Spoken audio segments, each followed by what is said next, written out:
You've just stepped out of the airplane door at 12,000 feet, feeling the cold shock and the wind slamming into your face.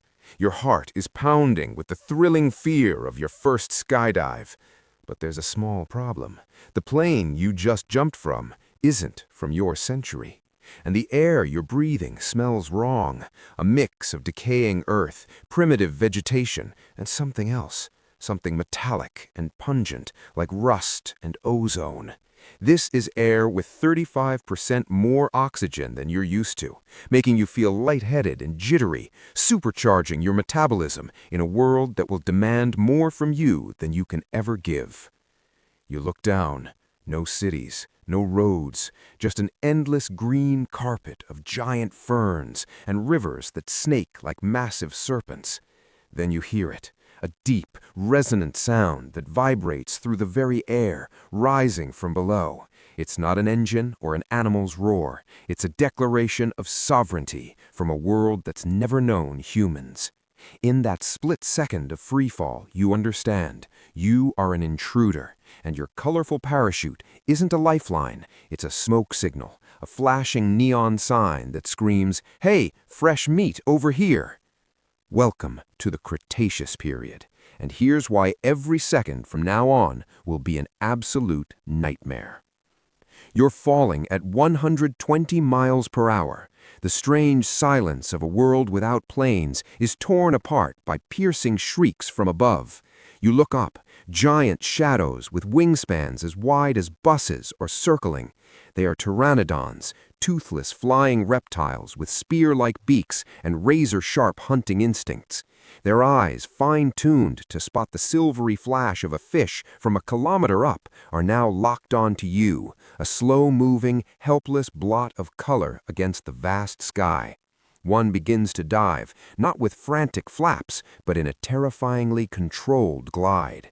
Its bone-crested head is aimed straight for you. It doesn't attack immediately. It's assessing. In nature, unfamiliar things have two fates, to be ignored or to be sampled. Your nylon harness, your synthetic clothing, even the scent of your sweat are chemical alien signatures in this world. Luckily, you're falling too fast and erratically. It peels away at the last moment, its wingtip slicing the air just meters from you. It gives up, returning to its patient circle. You've just escaped your first death. But that small victory is shattered when your main chute deploys with a deafening whoosh. That sound, the anthem of safety, now rings out like a dinner bell. It announces your exact location to every creature for miles. You're dangling like a piñata in the sky, and the world below is now wide awake. At 1,000 feet, the horrifying details become clear. Heads as big as barrels emerge from the swamps. This is Deinonychus, the ancestor of alligators, with jaws over 6 feet long and a bite force that could crush a car. Its eyes track you like you're on a conveyor belt to its mouth. You land in a sinking mudflat. Your feet sink deep, and a horrific smell hits you. Rotting mud, decomposing plants, and the dung of giants. You fumble with your harness, hands shaking. Every click of a buckle, every gasping breath you take is a super-amplified sound signal in a world of only wind and water. The hearing of predators here is 100 times sharper than yours. And then you hear rustling, not from the front, but from the bushes on either side. From the darkness of the fern canopy, pairs of cold, intelligently cruel eyes stare at you. Not one pair, many. A pack of Deinonychus, social hunters over 10 feet tall, infamous for their intelligence, speed, and the deadly sickle claw on each foot. They don't roar. Their silence is 1,000 times more terrifying. One steps out, holding your terrified gaze. While you stare at it, the others have silently closed in from behind and the flanks. You're surrounded. This isn't a blind attack. It's a coordinated tactic. One of them launches forward with impossible speed. It doesn't aim for your throat, but for your calf. A deep, lightning-fast slash from a 5-inch sickle claw. White-hot pain shoots to your brain.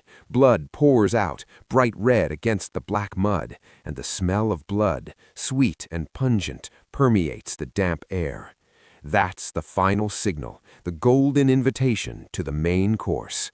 The lead Deinonychus, with vicious intent, lowers its head towards you, its razor-sharp teeth poised to finish off this easy meal.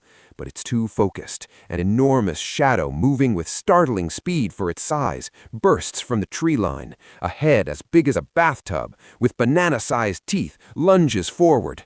Crunch! A bone-shattering bite. The jaws of a Tyrannosaurus rex, with over 5 tons of force, don't bite you, but clamp down across the torso of the unfortunate Deinonychus. It's hurled into the air like a toy before crashing down, its body nearly severed in two.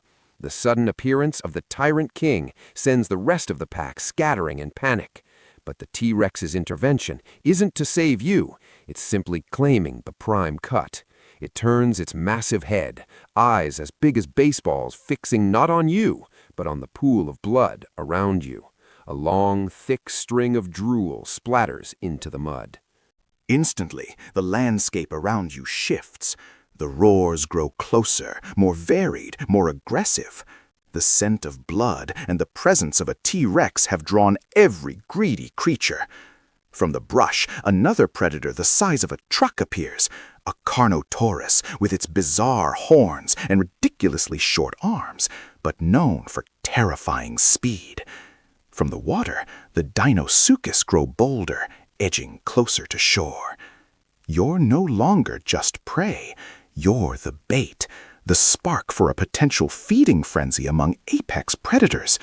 You've become the epicenter of a chaotic vortex where the top hunters might turn on each other for the right to eat you.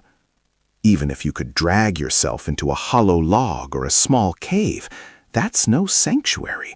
It could be the nest of a vicious marsupial or the lair of giant insects.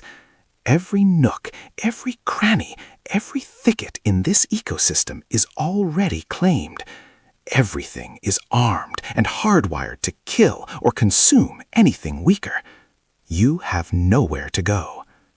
So why is this the worst idea ever? Because you're not an explorer. You are a biological anomaly dropped straight into a perfectly tuned predatory machine honed over 100 million years. You lack the instincts to read the danger signs. You lack thick hide, sharp claws, or powerful jaws. Your thin skin, fragile body, and alien scent make you an open gift, a fresh delivery served right to the mouths of primordial diners. Skydiving into the age of dinosaurs isn't an adventure, it's a high-performance suicide. You are a walking dinner bell, an appetizer served to guests who have no concept of manners. The prehistoric planet is a constant, brutal, and perfected battlefield of survival. And we, with our fragile bodies and minds accustomed to the false safety of the modern world, would be nothing but a small, quickly erased stain on its vast tapestry. Perhaps the best way to respect these ancient rulers is to admire them from afar, through layers of fossil rock and digital reconstructions. It's much safer that way, and you'll definitely last longer than 5 minutes. How long do you think you would survive in that scenario? An hour? A day? Share your prediction below. And if you want to discover more horrifying survival stories from the past, stay tuned for the next journey.